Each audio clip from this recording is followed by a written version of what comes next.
పండగ అంటే మనందరికీ తెలుసు, ఇక్కడ ఎంతో మంది రైతన్నలు ఉన్నారు. ఇది రైతన్నల పండగ. కాయ కష్టం చేసి ఆలుగారం కష్టపడి పంట చేతికొచ్చి 4 డబ్బులు చేతికొచ్చి కాస్త రైతన్నలకి విశ్రాంతి సమయం ఈ సంక్రాంతి సమయం. కొత్త ధాన్యం చేతి పట్టుకుని చక్కగా చక్కెర పొంగల్ వండుకుని పరవాన్నం వండుకుని కుటుంబ సభ్యులతో కలిసి జరుపుకునేటువంటి ఈ పండగ సంక్రాంతి పండగ. అయితే ఈ రోజు ఇక్కడ ఉన్న రైతన్నలందరూ కూడా గుండెల మీద చేసుకుని ఒక విషయం చెప్పాలి.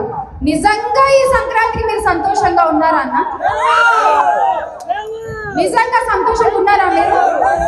గత 5 సంవత్సరాలు జగన్మోహన్ రెడ్డి గారు ముఖ్యమంత్రిగా ఉన్నప్పుడు ప్రతిరోజు సంక్రాంతిగా ఉండేది రైతన్న ఇళ్లలో. మీరు విత్తు నాటే దగ్గర నుంచి ఏ మట్టిలో ఏ విత్తు నాటాలో దగ్గర నుంచి చెప్పి ఆ పంటకి ఏమన్నా ఆపదొస్తే విపత్తు వస్తే దానికి నేను అండగా ఉంటాను అంటే నష్టపరిహారం